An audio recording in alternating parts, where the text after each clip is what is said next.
I tried brake clean on this. It doesn't touch it, it just laughs. The carbs laugh at that. They're like, this was not fun, and I'm not done yet. Well, actually, that's not too bad.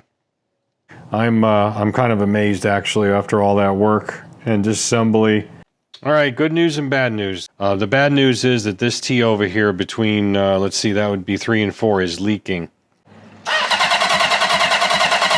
Yeah, so we got oil pressure, there's no question about it. Contact!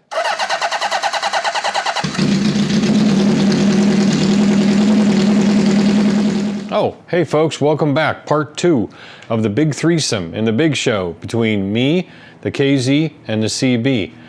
It's been an entertaining threesome so far. Who knew threesomes could be this much fun?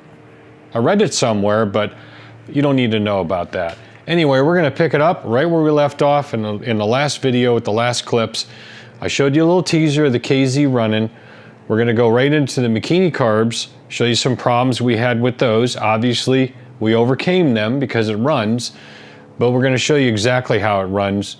We'll finish this out. I don't believe there'll be any more videos after this on these two bikes and this wonderful experience of a threesome that we've had together. Yeah. Okay, let's get right to it. All right, we're at the stage now we need to get back on these bikinis. We're going back and forth here in this video, I know, in regards to the carburetors and so forth between the CB and the KZ. So what we need to do now, since I have the parts, whoops, take those off, is to put the new fuel T's in. You know, I'd really love to just completely split this rack into bits, get them into the ultrasonic. There's a lot of scale and crap inside these carburetors, and although I verify all the circuits flow and so forth, I don't know, I'm thinking about it. I gotta pull the main shaft out anyway. So yeah, I gotta flip them over though, and I'm gonna take the floats out of them and the jets back out because it's really quick to do. And just in case I want to go that route, I've already gotten that done. By the way, these are VM26SS's, it looks like, because the number on them is very hard to see. It's stamped down here on these carbs on the side of the flange where it mounts to the main rack. And that is a Z1200, 1200. So those, according to the Google machine, come back to KZ 900 A and B carbs, which makes sense because remember this is a very early KZ 1000. So they were just kind of using parts off the KZ 900s for the 1000s. I got the ultrasonic on in the background. I hope it's not too loud. That Vivor is a nice machine, but it's loud as shit. I'm still deciding on whether to tear this down to bits or not, but I got to take these out anyway, this choke rod, this enricher rod. And my point here is don't let these VMs intimidate you if you're going to take them apart. They're actually pretty simple. You just take the screws out on all the these guys' little forks that go up and activate the enrichers. You know, the screws set into this little groove. That's how they get purchased. So we're just going to take the thing out, set it aside. Don't let them intimidate you. Take some pictures, and there's one of these guys right here, you know. Compared to those CB750 carbs, I'd rather do a Valkyrie rack than those suckers. Those are complicated. And unlike the CBs that have the caps on the end, you can just pop these rubber guys out and this shaft can go back and forth however you want, which is nice. With the CBs, you have to bring everything in from the ends because of that cap. Now, I imagine you could probably punch those metal caps out and replace them, but they're certainly a little bit more permanent than these guys are. And yeah, so I kind of like these. I mean, they're pretty easy to handle. Once the slides come out, and I've got all the jets and stuff out already, there's not much on the bottom of these things. The only other thing you gotta be concerned about is these screws on the back here, how tight they are. I use an impact with a number 3 bit in it, and usually I can get them out pretty easily. This main shaft here for the slides, this thing is usually give you a little trouble, but what you want to do is take this bolt out rather that holds this cam in, and it's going to be stuck. And I use 3-in-1 oil. You can see it right here. There's a groove here that takes a little fork. This is the kind of keeps the thrust in check. It keeps it in alignment, in other words, so it can't thrust back and forth. So that's the thing that keeps it from doing this. And then we can just take it out. And of course, label it, you know, number these things. So you go back in the right spot. But you see there's a bunch of rust in here, so it's probably a good idea to do this anyway. Anyway, so this is number 4. So let me go ahead and label these and we'll get that out. And oh yeah. No problemo. I'm only breaking them loose because I want to stand this back up. Yeah, so what I probably will do, these are kind of hard to screw up, but I'll probably just tag these. I'll put my metal tags in. Like I said, you just take off whatever connects all the carbs together. What a common feature to the carbs in this case is that choke rod and the main actuation rod, this guy, you know, for the slides. And then the fuel tees, which, you know, come right out anyway when you take these end carbs off. So it's nothing to it. All right, so here we are back at the bench with the VM. Yesterday I had them all back together because I ended up splitting them all. Really had to tear them all down anyway because they were pretty dirty ultimately. And when you take the center shaft out for the slide actuators and the choke shaft, which you have to do anyway to take carbs off either one side or the other, I figured what the hell, it's just a couple more screws. And then I just took the floats out and the jets, threw them all in the ultrasonic, put them all back together. It really didn't take any longer because, like I said, you got to pull the common features between all 4 carbs. You know, this bracket, again, the main pivot shaft that actuates the slides and the choke, the enricher rather, shaft that goes through. And these are very, very easy to take apart. Don't be intimidated by them, as I think I said before. They're very easy. I had them upside down like this, just as you see them now yesterday, and I hooked up 3 and 4 here on the fuel tee. You can see I have these new aluminum fuel tees, these aftermarkets, and that's where we're going to be going on this little conversation here momentarily. Please bear with me.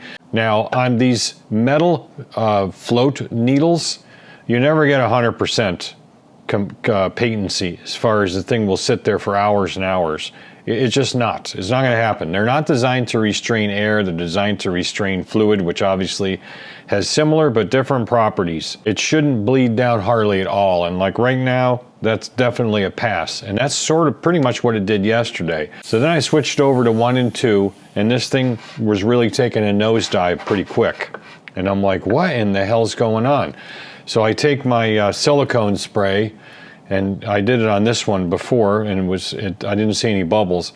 But on this one, I started seeing bubbles, but I couldn't exactly tell where it was coming from. It looked like it was coming from the hose where it goes into the barb. Here's another one of these tees because I ordered 4 of them. I wanted an extra pair. I'll show you where the air was coming from. It was actually coming from the joint where the spigot goes into the body of this thing. It was coming from right there. I'm going to show you that here because all 4 of these fuel tees, these aftermarket fuel tees, leaked in the exact same manner. I'm like, you got to be kidding me. Anyway, what I ended up doing was I pulled these 2 off and I JB welded. I put some JB weld around. I know what you're going to say. I put some JB, I cleaned the shit out of this with brake clean. Well, after I roughed it up with some sandpaper, just this edge around here. Cleaned it with brake clean, dried it, and then I laid some JB weld in it last night before I shut down for the day yesterday afternoon. And then this morning picked it back up and tested them. That'll last forever, I'm telling you right now, for what this is for. But now I'm hooked up to the other one like I was yesterday, and we'll see what we got. I actually have not tested this one yet. I only did 3 and 4. So let's do 1 and 2 here and see what it's doing. Oh yeah, that looks better already. Because like I said before, it was taking a nosedive pretty quick. When it does that, I usually take in my and test my rig, because that means usually a hole got punctured in the blood pressure cuff. So this is about what you normally see. You're going to have a little bit of degradation, blow some dust out of there. That's what I like to do when I test them. I pump it up to like 5, blow some dust out, and then we'll test it for real. But it's about the same as the other side. She's holding pretty darn good. That is coming around that joint where it goes in to the main body. So the spigot into the main body of this fuel tee. Look at that crap. Now I know what you're going to say about this. You're going to say that's not really the most professional repair.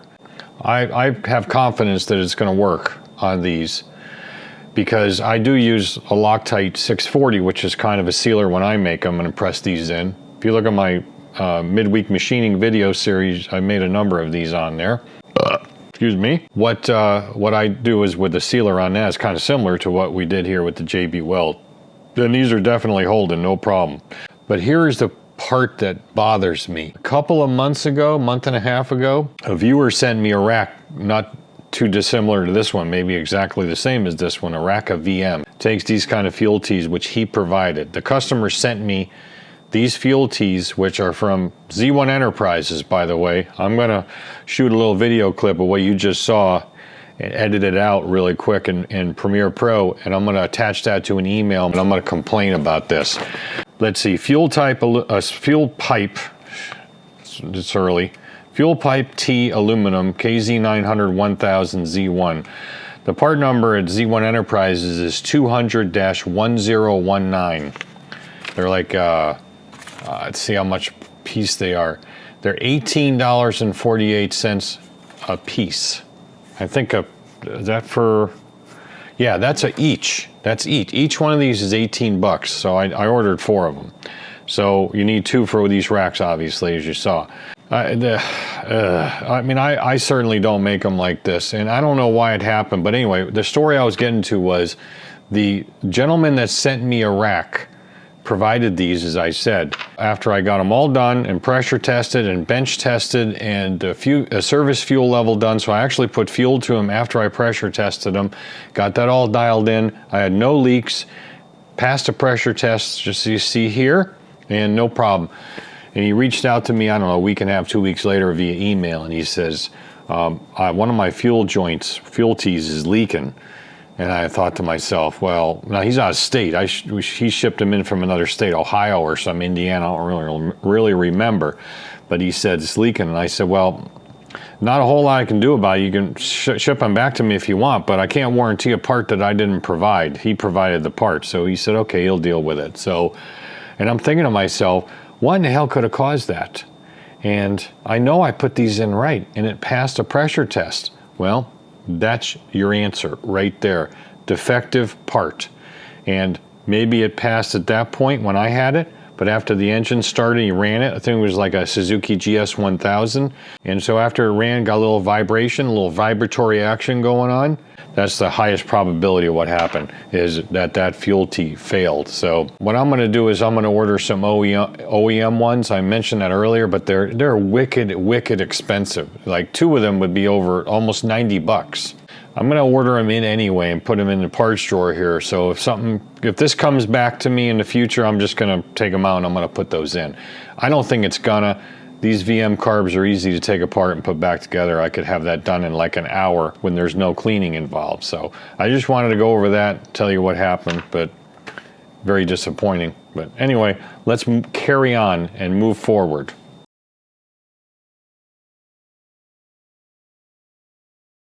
Okay, folks, we're back on this KZ again. As I said before, we're moving over to this one. I'm going to see if it fires up, but I don't have a lot of high confidence. This electrical system is an absolute disaster because the ignition switch is a lawnmower ignition switch, if I didn't mention that before. Somebody's butchered all the wires up. You can see all the split loom here. That split loom ain't supposed to be there. That's supposed to be the wrap, you know, the wrap style, like, not the wrap style like,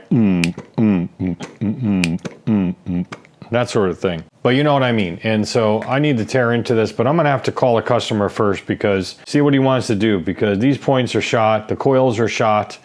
I tested 2 of the resistor caps. They are good, 5 kilo ohms, but it had B8 ESs, which are correct for the resistor cap plugs. Focus! And none of these plugs are any good. I tried to get them to spark. They're sparking all around the insulators. It's pretty bad. So I have BR ADSs in it, and I'm getting some spark on both the coils for 2 and 3 and 1 and 4. I cleaned the points. It's just an absolute mess. This thing is a mess. I'm gonna see if it pops off because I really want to hear the engine internals. I have fresh oil in it. I've already cranked it over once to get the oil light out. I had to use a makeshift oil light again because the oil light is burned out as it works down here. So if it works down here, then we know it's not the sensor or the switch up to the oil pressure switch. I'm just gonna hook it up, make sure it goes out, then I'll disconnect it. But I gotta watch, I got hot right here, it goes right to battery.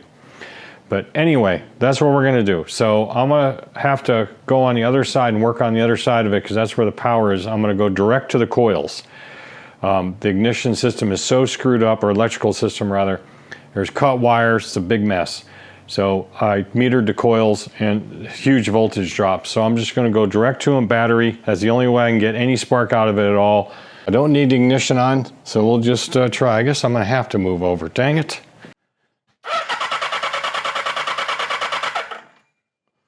I just don't think it's going to run.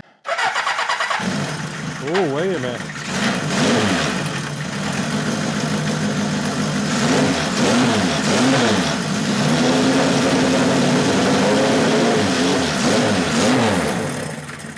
Wow.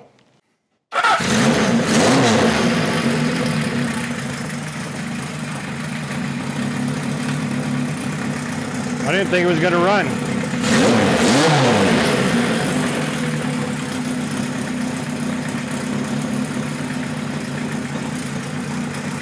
Doesn't run great.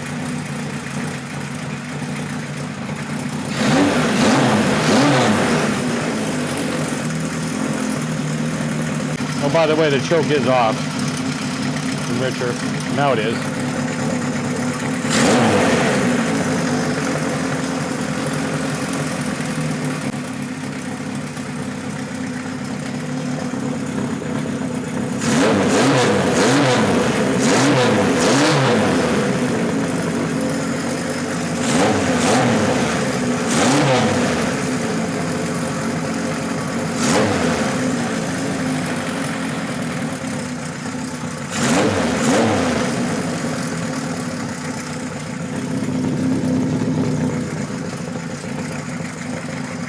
Yeah.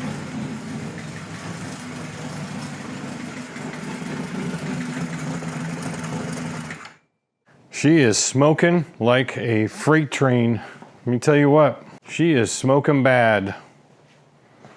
Like I said, I figured there might be a problem with that. And I think this motor is completely trashed. If I was him, I don't know if I'd go any further with this, but... And we got oil pressure, the light went out, so we're good there. I got you back there, you can see this thing smoking. I'm gonna also hook the coil wires back up to the main harness here, the regular wiring harness, see if it'll fire with that, because based upon what I found before, it wasn't gonna do that. That way I can use the ignition and the kill switch. All right, let's try it again.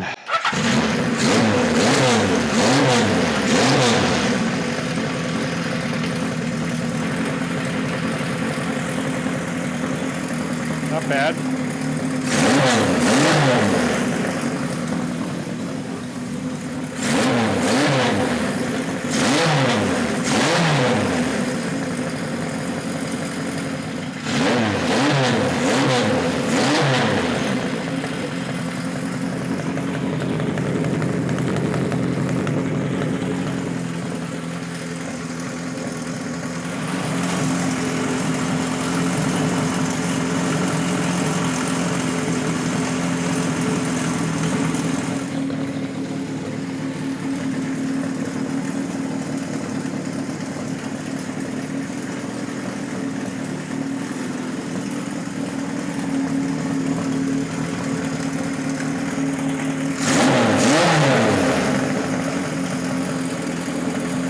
See if it burns it off.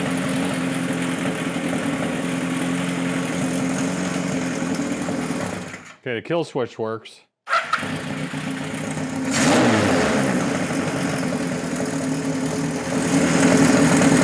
All right, let's go ahead and hook a fan up. We'll put a fan up here and get some air running on it and run it for a little longer. I really don't think that's going to clear up though. I'll try to keep the wind noise down on my lapel mic here, but no guarantees. I want to see if it'll clear up at all, which I kind of doubt.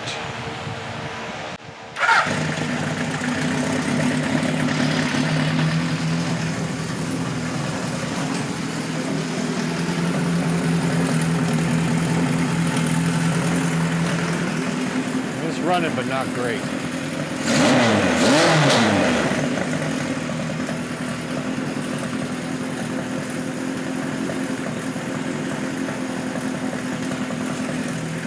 Better. I didn't think that'd clear up.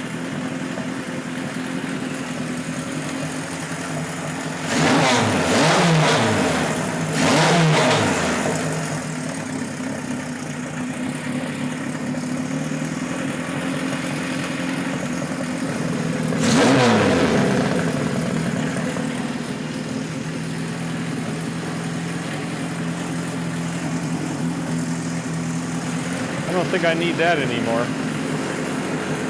I put it in already.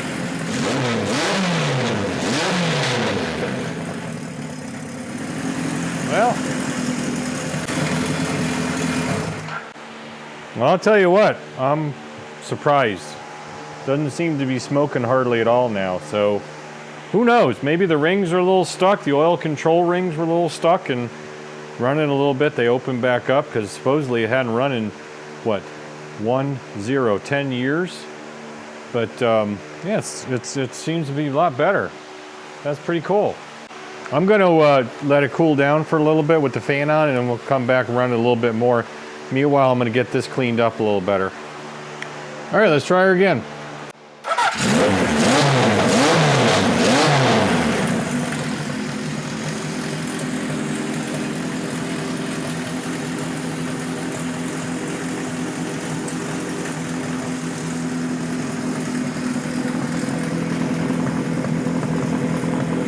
Smells good, like not rich, not lean.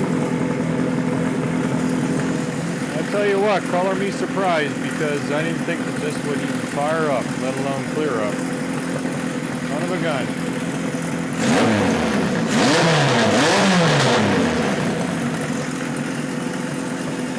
That is really not that bad.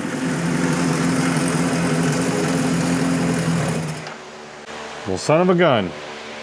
Sorry about the fan. I just wanted to keep a fan on it while it's hot. But anyway, I just wanted to tell you I did not change the carb holders ultimately. Then I took a look at them this morning before I shoved these suckers on. Let me get that off of there.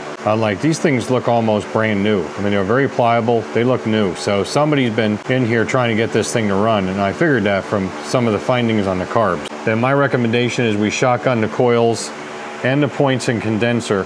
If he doesn't want to go with a Dynatech, which I wouldn't do on this bike in this condition, to be honest with you, I would just get the cheap stuff. But I'm going to talk to him about that. I have to give him an estimate. I have to work an estimate up for where we're at now, plus that. I would really like to straighten out some of this electrical, but he might say no, as long as it runs and I can ride it, which I still got to do the brakes and stuff. I don't think it's going to run that great or continue to run great, especially as these components get hot. These spark plug wires are in really bad shape, especially toward the ends here. They're petrified. And these coils look original, like the original coils. So I would say we need to shotgun them, but we'll see what he says. I'm not going to do that automatically, but you know what? I'm really pleasantly surprised by this. I was wrong. I didn't think it would fire. And once it did, I'm like, this top end smoked, but stopped smoking. So I guess it ain't so smoked. I'm back over on the CB750 project now, and what I'm going to do is, I've already done it actually. I'm just going to show you real quick the synchronization of the carbs on the CB750. Fire it up and show you the value, and I'm going to show you some things about hookups and things like that. But let me get my ear muffs, because this thing is louder than my ex-mother-in-law. Rest her soul. She was loud. Contact.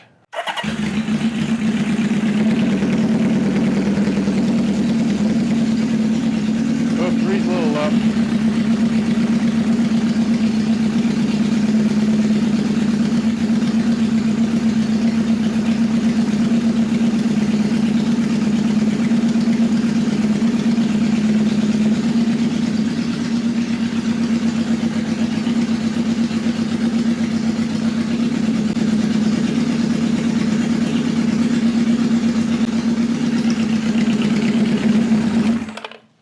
Close enough for what it is, and I did change the oil, by the way. I forgot to tell you that. I changed the oil filter, filled the tank back up. I did that all this morning. I cranked it around without the spark plug wires hooked up with the oil light on. And of course, the oil light eventually went out. Let me try it again.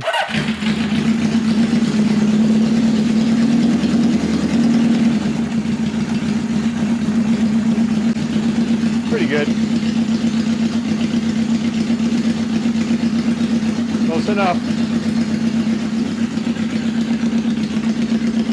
Sounds pretty good, actually.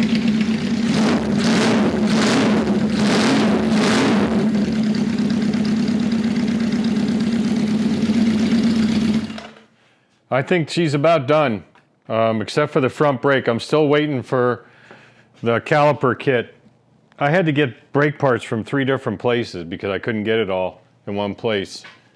I'm waiting on the front caliper kits coming out of eBay, but it won't be here till probably later this week or next week. The mail lady just left. I got a bunch of kits over here from Z1 Parts, Brake Crafters, and one of these things is new coils, spark plug wires, and a whole new plate like this. It's cheaper to buy the whole backing plate with points and condensers on it than it is to buy them individually. So that'll be a snap to put back in. This is over in the KZ, obviously. I did check the advance on this thing. Anyway, let's stop kind of getting distracted here. On a lot of these Hondas, they don't have the ports on the vacuum on the carb holders rather. They don't have vacuum ports on the carb holders. They'll have them on the actual carb itself. My Magna is the same way. It'll have an M5 or sometimes an M6 threaded hole that it takes a small little screw. I have the screw set behind me on the other lift. They're actually aluminum screws, so they don't take any sealing washer. They seal themselves. So what you got to do is you got to carefully get them out and then put these little fittings in that come with a carb tune.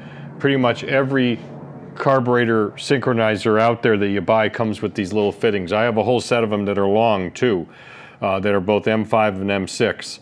And so if I had to reach in and put one in, the Magna, on one of the carbs, I think you have to do that. But at any rate, this is where you tap into synchronize it on all 4 carbs.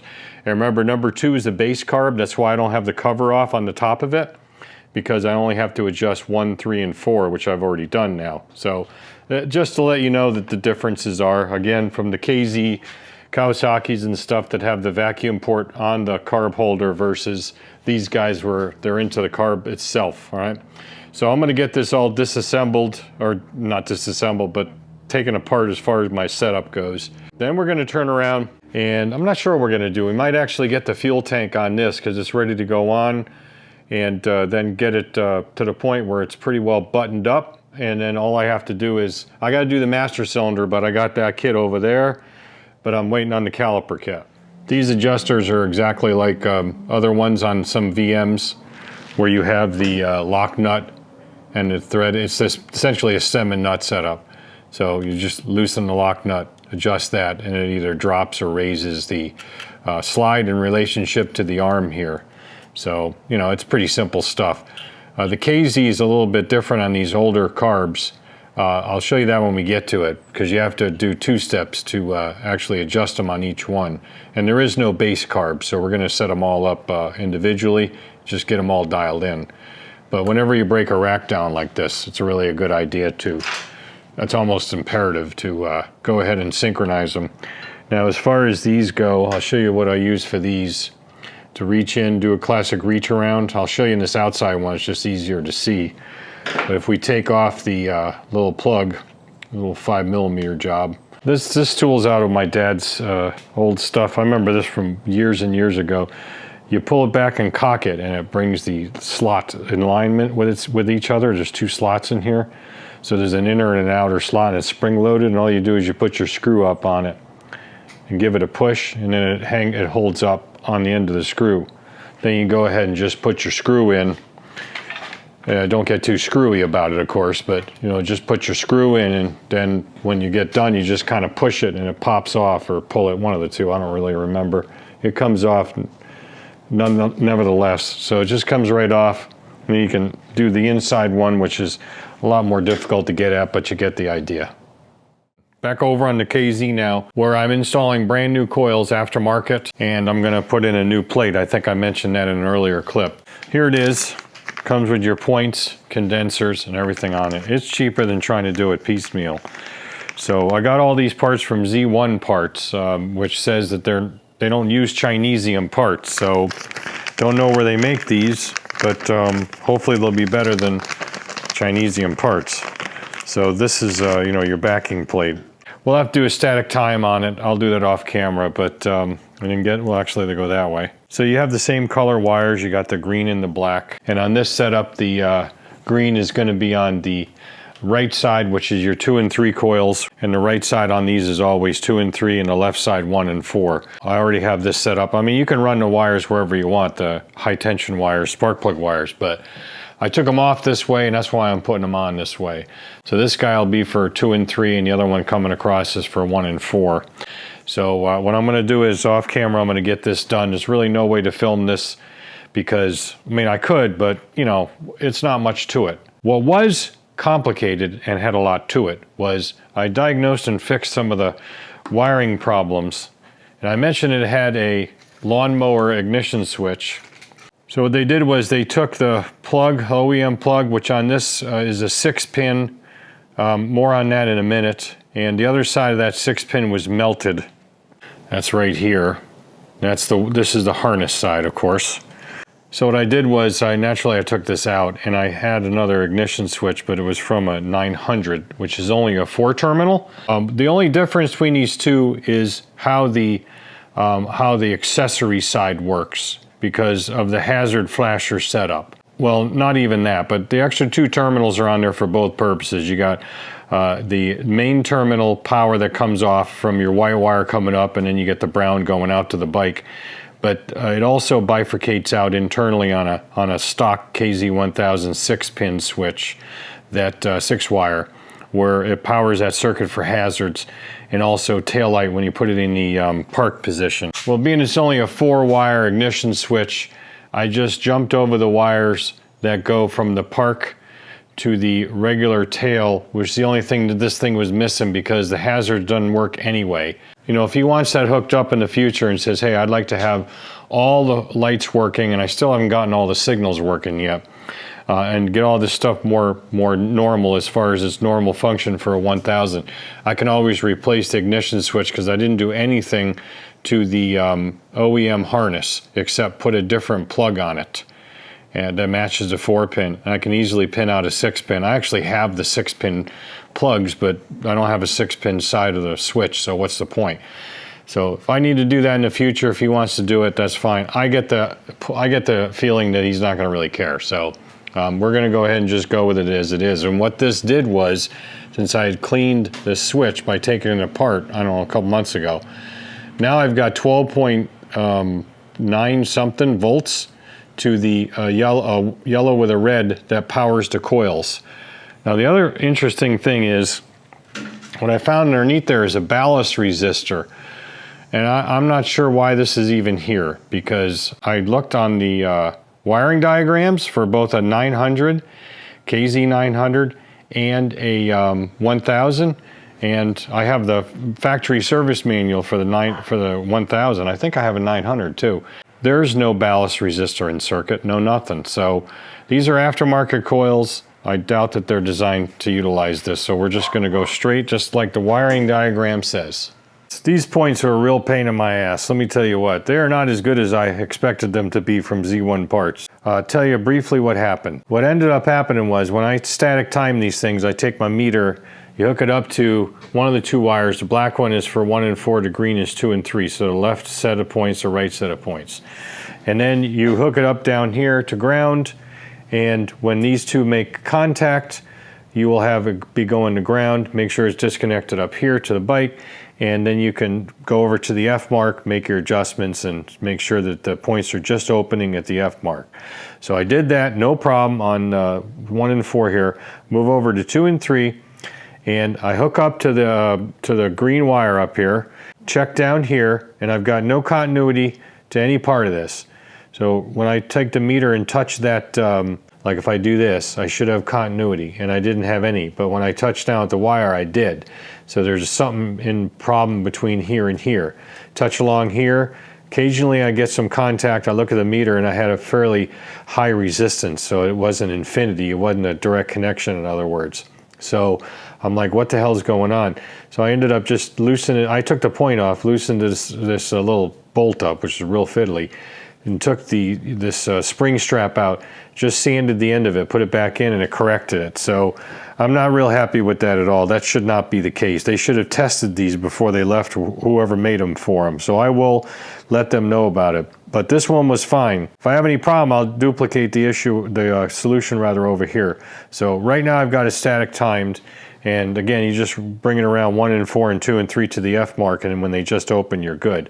So what I did was I got the coils mounted, of course. I'm going to plug them in momentarily. I went ahead and used the original 5 kilo ohm caps on this because they're all the angle caps. The caps that come with these new coils There are two angled and two straight, and even if you put the straight inside here, it looks dumb. Tested all four, and they're good, and they look brand new. I mean, I think somebody's changed those out not too long ago, trying to maybe get this thing running. So that is good. So I'm just going to leave those. Now, if there's a problem with them, we'll figure it out. I'm going to cut these down to a more appropriate length. These are copper core, so we don't have to worry about any, exotic anything. I don't like the silicone ones because they don't work with these really well at all. The ones that screw in, if they work at all. I just have these temporarily numbered. So I'm going to go ahead and hook this up, put it to some fuel. I was thinking about checking for spark with a spark plug. I really need to get a spark tester, but I don't have one. And then we're just going to fire it up, because I'll know right off the bat if she's not firing all four, and we'll see if she runs any better, and we can hook the timing light up and check the dynamic timing as well. And I've got a new bulb spot for the oil light, so the oil light works now. Let's try it without the enricher and see what happens. Contact.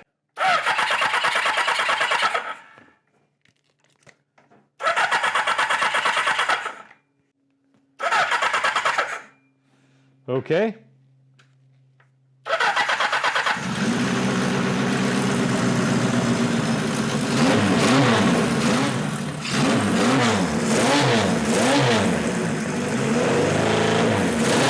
Maybe not.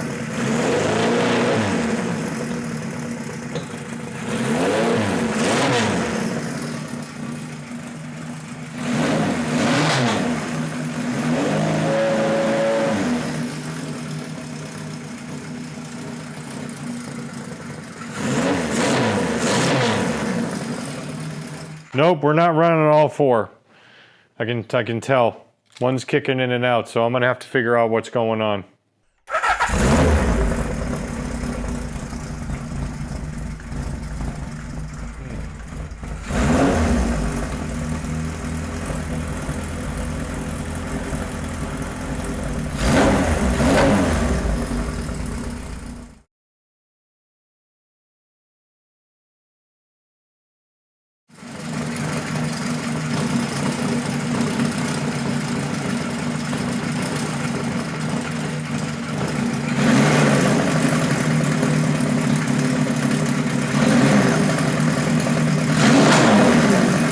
Not getting good spark on 2 and 3, and that's the one I've been having trouble with, those points. I'm thinking these points may be bad. I may have to contact Z1 Parts rather, and tell them I got a bum set of points here, because that should not be doing that. And I know I've got good power to them. I checked that. Changed the ignition switch, solved that. So yeah, all right. Well, I'm running out of time for today, so we'll just have to pick it up later. All right, we got her now. I changed the spark plug in number 3. Number 3 was giving me the trouble. I got to shotgun all the plugs, but that's another matter. I'm still using the original, well, sort of the original ones, but anyway, a lot better. And a timing issue, too. 2 and 3 was way advanced.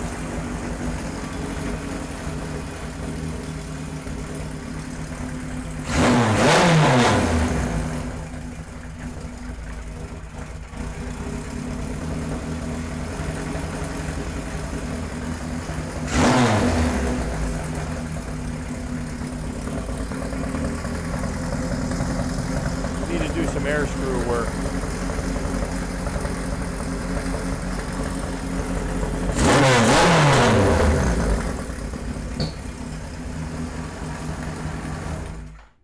Well, that's a lot better. Gonna have to do some air screw work though on it, because I can tell that this is not quite right yet, but the spark is like super bright and blue now, where I checked one of them, number 3. I couldn't even get any spark out of the spark plugs before, so we're on the right track. We may need to do some jetting on this too, but we'll see what he says about it, because I'm into this quite a few hours here, so we're gonna have to, because there are a lot of things wrong with it. I haven't even done the brakes yet. So, the brakes aren't even done. I got the parts now, but I've been wrestling with these other issues of a higher priority, like getting it to run right. And yeah, so anyway, that's where we'll stop it right now, and we'll pick it up at a later time when I have a little bit more time. We're going to go ahead and start on the CB over here first, and I'm going to go over it really quick. We're going to run it for you real quick because this thing has been uncorked, and I'll explain what I mean here in a second. I do not have the front brake done yet, and I'm not going to take it for a test ride anyway. I do have the parts, and they just came in yesterday for that front brake caliper, so I just haven't had time to do it. I've been messing with the Honda's brother over there. What we have with this is the other day I started it up and I was thinking about how it seemed a little anemic. And if you watch the other clip, the earlier clips I should say, this thing running, it just didn't want to run right in my opinion.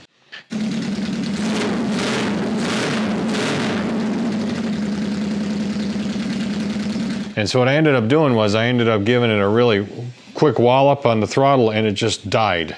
I mean, it just shut off, died. But if you gave it gentle, it picked up pretty nice. So I said, that's odd. You know, this is this is a accelerator pump bike with the pumper carbs. So I popped off one of these pods, no accelerator pump. And I'm like, what in the hell is going on? Because I verified all those circuits were open. But you know, I didn't put any fluid in number 2 carb and see if it was pumping. That was a mistake that I made. So I ended up pulling these carbs off, taking them over to the bench, and I just reflushed out the different little parts of the pump down here underneath carb number 2, and I didn't find anything blocked. I put it back together and it started working. So there must have been something, but I couldn't find any circuit blocked at all in the little cover or into the carb body or through the float bowl itself. Nothing. I don't know what fixed it, but it fixed itself sort of. So then when I got it back on and I started it up, it just was like, wow, I mean, this thing just takes off. So I'm like, wow, that really works out well. I'm gonna show you that here momentarily. Otherwise, this thing's pretty much done. Got fuel in the tank. I cleaned the tank in-house. It's pretty good. It's not perfect, but it's pretty damn good. So what I ended up using was, I used a combination of things. I used Evapo-Rust. That didn't do 100%. Then I ended up using, what is it called? White vinegar. I left it white vinegar in it for a couple of days, and then it seemed to clean up 99%. I got a filter in line, as you can see, and I don't see no crap in that filter, except maybe for a couple of small little tiny bits, which I would expect. So I think we're pretty much on the platform of a win when it comes to that. So let me set you up. We're going to fire it up real quick, and I'll show you what I mean as far as how it runs now. This will be a cold start. Ready? Contact.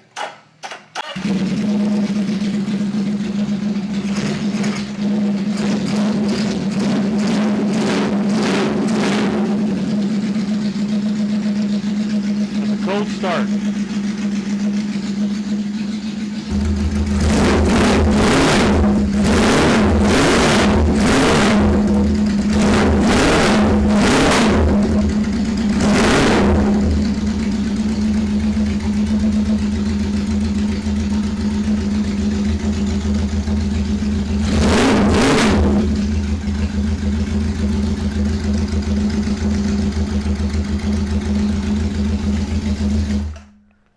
Once she warms up, she runs even better. Whoops, let's turn that fuel off, why don't we? Yeah, once she warms up, she runs even better. And I'm really, really happy with the way this one runs. And this was actually, in the long run, these carbs were easier than those carbs, which I'm gonna get to here in a minute. I mean, these were harder to work on, but way easier to set up, and I think more reliable when it comes to setting the fuel levels and just overall tuning goes. They just didn't need much attention. So, you know, it is what it is. So this thing is almost ready for delivery except with the front brake. Once I get the master cylinder rebuilt and I'll do the caliper, I'm gonna call a customer and you can pick probably both of them up, because this guy, as you can see, is pretty close to being done too. Folks, I know the audio in the previous clips of this thing running wasn't so good. It probably doesn't sound any different than before, but the audio does not do it justice. So you gotta believe me that this thing really runs a heck of a lot better. So I'm real happy with it. It would be completely done except for the fact that I had to take the master cylinder off, which is right here, you know, because I needed to rebuild it anyway. And when I took this thing apart, it was so corroded inside the end of the bore there. I tried fixing it. I did a little sleeve work on it yesterday to get it running or working a little bit. And I'm glad I did, because although I was able to generate some pressure, I wasn't going to leave something like that on here for liability reasons. I've already ordered an aftermarket replacement up here for a 5/8 bar. I was able to get some pressure down to my rebuilt caliper down in here. And turns out I couldn't get any pressure down to it because there's a complete blockage in the lower brake line, the brake hose. So you have one that comes from the master down to this old distribution block where it would have gone out to 2 discs, 2 sides. And so they only have it coming out one side. Well, I got fluid out here, couldn't get it down there. So I tried to open up the hose, but then there's a date code on the little band on the hose. I took them down to a local place called Silman Fluid Power here in Bradenton. That namesake, he lives out here by me, Mr. Silman somewhere. I don't know exactly which house, but I was told recently lives out here. I didn't even know that. But anyway, I brought it downtown to them. They're going to make me 2 brand new brake lines with the appropriate clocking on the banjos. Should be ready by tomorrow. I'm not going to film any of that, and this will be in a couple of days. So once I get the front brakes nailed down, this thing is 100% done. So you've seen enough of this. Let's go over to its big brother over there. The KZ1000 is basically done as well. I got to finish putting a few hoses on the carbs because I had them back out again this morning, doing a final change to the jetting. I'll run it for you here momentarily. And I'm very happy with the way it runs right now. It's not going to get any better. It burns a little oil. I'm not going to check the compression on it because I don't even want to know at this point, because all he wanted me to do, and you got to remember, I'm just following what the customer wants, is to get it running. And I'm getting it running the best I can in the current situation, its current form. At this point, it's a matter of just getting it running and doing what the customer wants, because if we go down a rabbit hole of top end, the game's over. But it runs pretty well considering what I have to work with here. So anyway, the reason why the side covers are off is because we have a charging system issue. Sort of. We had a charging system issue and now we sort of don't. It's kind of confusing. What happened was I did a check at the battery while it was running somewhat decent last week, and I had no charging voltage of the battery. It was like 11.7879 volts or something while it was running.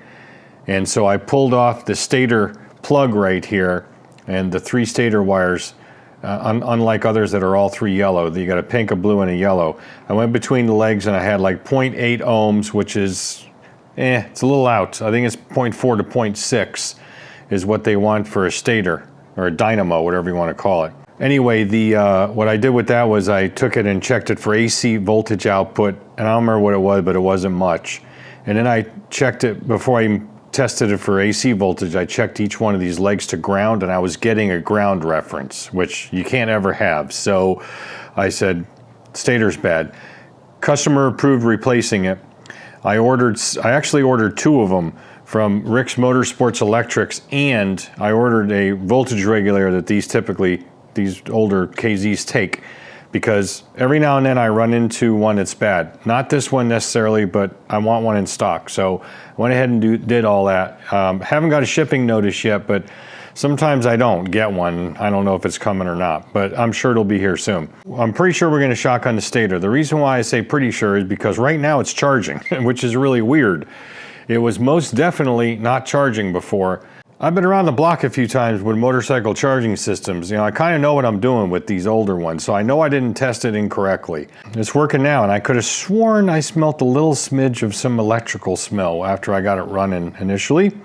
And I think the wires back here are melted, and they're partially grounding down to the engine case, which would explain everything. So I haven't pulled the sprocket cover off yet to check, but I'm probably just going to replace the stator because it's got to be the original one, and everything else on this bike was original, so why wouldn't that be? It needs it anyway. The wires down there are probably all petrified, but that's why the side covers are off, because I got to get in there and do that. Once the stator's done, the bike's done. As far as my level of commitment to it, if you want to call it that right now, for doing what the customer wanted. I have the brakes all done. The front brakes done. I've got the rear brake done. I actually did take it for 2 test rides the other day, and I wasn't happy with the jetting. made some jetting changes. Then I made some further jetting changes, which were this morning. It's a long story. I'm not going to get into it. What I am going to tell you about in another video, because it's way too long for this video, is I did some shenanigans with the float needles, some creative modifications to them to get the service fuel level to come in, because otherwise you have to bend the tang on the float so far down that it either pushes the float too low in the float bowl and the float bowl contacts it, thereby closing the valve off, or the tang itself hits the body of the float seat and then it won't close all the way. Some of you may have already noticed when I came over to this side of the bike that the fuel cock is the original fuel cock that was all really pretty much torn up from here up, disintegrated basically, and this thing was packed with crap. I was able to refurbish this. And although you cannot buy parts specifically for above here, you can buy the rebuild kits from here down. But I will show you in a separate video how I did that. I think you'll find it quite interesting. And this is fully functional as to being patent. In other words, it doesn't leak fuel on either of the two settings, reserve or on, and it doesn't leak fuel when it's off. So in other words, it's not bypassing. And we have full filtration on both the on stack and the reserve stack inside the tank, thus no fuel filters in line. So again, that will be another video coming out in the future. I just haven't had time to edit it and render it yet. There's been a lot of stuff going on around here. So, you know, as you can see between these two bikes, this is just, you know, part of it. So that's where we're at on this bike. And I'm gonna go ahead and set you up to let you hear this one run. I'm gonna go commando on this one though, because I'm having a lot of trouble with this mic, which is why that one sounded like shit so much. I'm only getting one channel out of this lapel mic anymore, and so I have to kind of blend them in Premiere Pro, and it doesn't sound as good as when it's supposedly, you know, stereo. But I don't know what's wrong with it. I'm going to be working on replacing my equipment. I'll go over that in another time here soon, hopefully, and we'll get past this audio and do some better video quality as well. So I'll take you off the main mic, the lapel mic rather. We're just going to go commando with the mic in the iPhone, and then we'll see how it runs and sounds. I'm going to go over the jetting that I have in it after I run it real quick, and then we're going to do an outro in this video and get this thing edited, rendered, and up on the channel. So let me put it on reserve because there's not much fuel left in it. I got you over here so you can be close, but not too close to the exhaust. I think we're going to need a little bit of choke though to get her going. Ready? Contact!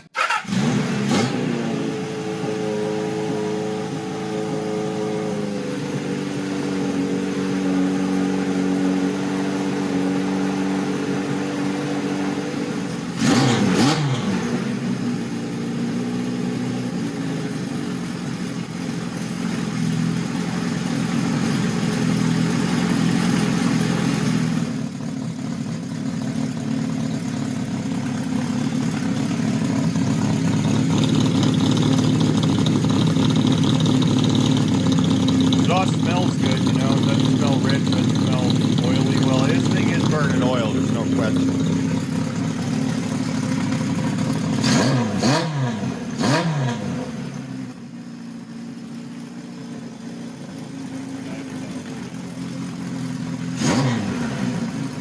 That's better.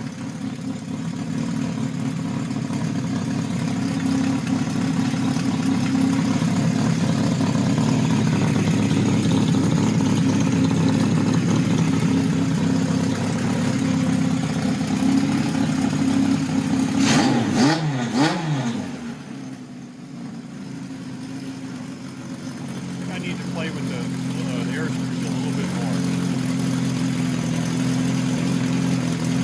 But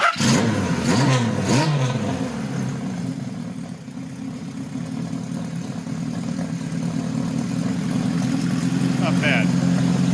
She burns oil though.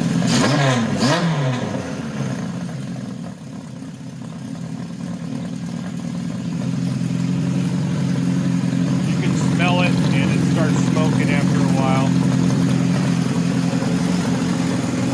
That's about it though, because I just shot it with the laser temp and it's getting right up to you know, normal operating temp basically. I don't want to go any higher than that sitting on the lift without a fan on it. Let me take off my hearing protection here so I'm not yelling at you. this engine is just not in the greatest top-end health. There's no question about it. It smells like burning oil, and that's as far as we got with that. You know, I mean, I can't do anything else. So anyway, I told you I was going to tell you what the jetting is. I went back to the original 125s for the mains. There was 15s in the slows, and I put those at 17.5. I left those, and I bumped the needles up 1 click. So in other words, they're 2 from the bottom instead of 3 on the E-clip. When you look at the needle clips, normally they reference them from the top, but in this case, it's 2 from the bottom. So it's favoring raising the needle up one step from where it was. So that's where this one is, and this is where this is going to stay because this is the best that I've got it running. All right, guys, so we're pretty much done with the big threesome and the big show here. This will be it, video 2. No more videos on these because they're going to be done deliverable here momentarily. I'm disappointed in this one as far as the fact that it's smoked and stuff, but it's pretty beat up.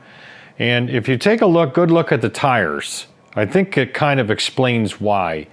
And one of the gentlemen who works for the owner to drop by to drop them off, came by to drop them off, I should say. Jeez, I'm losing it. He mentioned something about burnouts. And he said something about one of these 2 bikes was really good at burnouts. And I went, gee, I wonder which one that is. So this thing may have had the crap beat out of it. Who knows? So I got it running as best as I can. I was essentially contracted by the customer to get them running and rideable. And once the brake's fixed on this and we get the charging system nailed down on this where it works properly, I got to do some replacement bulbs on some of the turn signals and stuff. They are rideable on the roads, assuming he gets tags for them. So that's the best I could do. But I think this one would beat up pretty bad, and it is as good as I can get it. Now, if he wants to bring this thing back sometime in the future, have me do a top end on it, I'd be happy to do that once I get a little bit more time. If he's got the money. I mean, I'm going to tell him it's going to be expensive because nowadays all this kind of work is expensive just in parts alone. So yeah, it's unfortunate that that is the case and that is the way it is. Now I haven't gotten to the Voyager yet. As you can see, that big girl is still behind me here. And we got a little problem with the lift, which I don't think the lift is going to handle that big girl right now because I'm losing air out the air cylinder. After I shut the camera off here, actually, what I'm going to do is I'm going to be taking this off the lift, putting it probably in the overflow in the shed, locking it up so don't get any ideas. And we're going to get the lift cylinder out from underneath it while it's up in the air. Hashtag not fun. And at that point, I'm going to try to figure out what parts I need because I can't really find a manufacturer on it. I think it's a direct lift, I'm not sure. So yeah, once we get all that done and we can get this thing working properly, then we can put this up. So I have notified that customer, but it is what it is. Other than that, we got a couple other things coming out, like I said, about the fuel cock. And eventually we'll do a video, which I have shot a little bit of B-roll footage for on these Makinis and kind of little magic I work on them. So when I have to. I don't have to do it a lot, but sometimes I do. Yeah, don't let me forget. I did notice, and it didn't escape me, that we've crossed the 5,000 subscriber benchmark, and I really do appreciate everybody subscribing. That's a huge benchmark for me with a small channel like this. So again, thank you to all my subscribers. Thank you to all my viewers, commenters, the whole bit. I really, really do appreciate you guys. I do this stuff for you guys. I really do. I mean, I love to do it, of course, but I do it for you. So anyway, we are going to do a 5,000 subscriber giveaway sometime in the very near future. I just don't have time to do it at the moment. With this lift deal going on. Hashtag not fun. And with these 2 bikes, I still got to get out of here and get on this Voyager. I just don't have time, and plus other stuff going around here with the holidays. So I will do it real soon. I will put an announcement video up, and then we'll go ahead and do the, with the announcement video, we'll do a 5,000 subscriber giveaway. All right? Don't let me forget. So with that, we'll close this one out. The threesome is no longer a threesome. We're getting divorced. So we're getting divorced over here. But don't divorce me, okay? Stick around, watch the channel, subscribe, ring the bell, like, share. You know what you need to do. Stop that. And you get notified when I put more crap like this up. Until then, as always, don't just repair, restore. Thanks for watching. We'll see you on the next video.